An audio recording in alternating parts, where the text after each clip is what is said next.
Everything started in Panama City, Florida, around 10:30 p.m. on August 9th, when 32-year-old Sammie Underwood III met up with his ex, 30-year-old Uyvonna Powell, at W.S. Crab House in Callaway. She had her 2 kids with her at the time. Sammie, quote, became upset with his ex-girlfriend, insisting another man had been in the vehicle with her. She told him that wasn't true. She said she had only been at the restaurant with her 2 children. But it didn't matter, he kept accusing her, and when she denied it again, Sammie, quote, became extremely irate. At that point, she did the only thing she could do. She got back into her car with her kids, buckled everybody in, and tried to leave. But Sammie followed her out of the parking lot, into the street, and started chasing her. He then attempted to run her off the road. She tried to get away, but he stayed behind her, right on her bumper. And at some point during that chase, Sammie, quote, fired multiple rounds into the air with a semi-automatic handgun. Welcome to Love and Murder, Heartbreak to Homicide. We are Kai's AI co-hosts who've taken over your December hosting while Kai's off. It's Florida Man Friday, where we take a look at the crimes coming out of Florida, some heartbreaking, some unbelievable, but all very serious. Before we get into it, a quick reminder that this podcast is listener-funded. If you want bonus episodes, ad-free listening, behind-the-scenes extras, and to help us continue being a voice for the victims, join us over on Patreon at patreon.com/loveandmurder. Even the free tier gives you perks, but the bonus tiers are where all the real case files live. Patreon.com/loveandmurder. All right, now let's get back to today's Florida Man Friday. The car chase ended up near 15th Street and Sherman Avenue. That's where Sammie either pulled up beside her or came up on the right side of her car and, quote, brandished a firearm. She tried to get away again, turning her steering wheel and attempting a U-turn on 15th Street. Right then, she heard, quote, one shot go off. Before she even had time to process what happened, one of the kids started screaming. She looked into the back seat and saw blood. Her 7-year-old son had been shot in the back. According to police, the bullet hit him in the shoulder first, then struck bone before lodging in the middle of his back. After that single shot, Sammie backed off. Uyvonna told authorities that Sammie had stopped chasing her at that point. She didn't stick around to analyze anything. She drove straight to her sister's house, and her sister took all 3 of them to Bay Medical Center.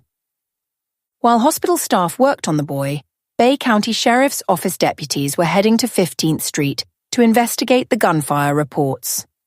That's when everything clicked. The shots they were investigating were connected to the little boy fighting through a gunshot wound. Meanwhile, Sammie ditched the scene entirely. His SUV was later found abandoned in Callaway. Deputies issued warrants and started looking for him immediately. The search lasted 2 days before detectives learned that Sammie wasn't running alone. His friend, 31-year-old Ricky Brown, had been helping him.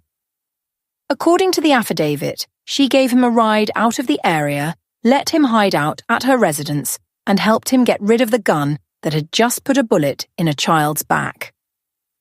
By August 11th, Sammie slipped up when deputies spotted him leaving an apartment in Callaway.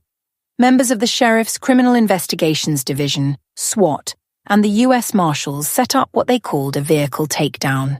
They brought him in without incident, and when they searched him, they found fentanyl, hydrocodone, OxyContin, methamphetamine, and marijuana. Now, it wasn't just a road rage shooting, it turned into an additional narcotics case. As soon as he was booked, the charges stacked up almost to the ceiling. Reports said he was facing either 17 or close to 20 felony charges, everything from 4 counts of aggravated assault with a deadly weapon to aggravated battery with a deadly weapon, discharging a firearm from a vehicle, discharging a firearm into an occupied car, tampering with evidence, being a felon in possession of a firearm, hit and run, and possession charges for every drug they found on him. Ricky was also arrested for being an accessory after the fact to a second-degree felony, violation of probation, and possession of marijuana less than 20 grams. One source also listed her as having charges for felon in possession of a firearm and possession of fentanyl. She was taken into custody on a $100,000 bond. While deputies were putting together everything they had, hospital staff confirmed that the boy was going to recover. The bullet had ripped through his shoulder, hit bone, and then lodged in the middle of his back.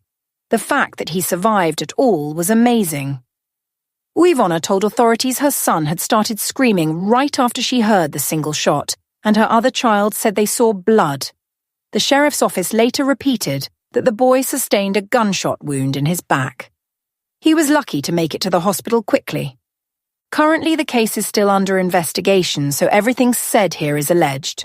But what you have to consider is how quickly domestic disputes can escalate. From Sammie accusing Uyvonna of having another man in her car, to pulling up beside her with a gun in his hand, all of it happened in minutes. One moment she was trying to get her kids home, the next she was trying to keep her wounded child conscious while driving to her sister's house. It's very important to get yourself out of a domestic abuse situation, as it doesn't just hurt you, it can hurt those you love and those around you. If you are experiencing domestic violence, call the National Domestic Violence Hotline at 1-800-799-7233 or go to thehotline.org. All calls are toll-free and confidential.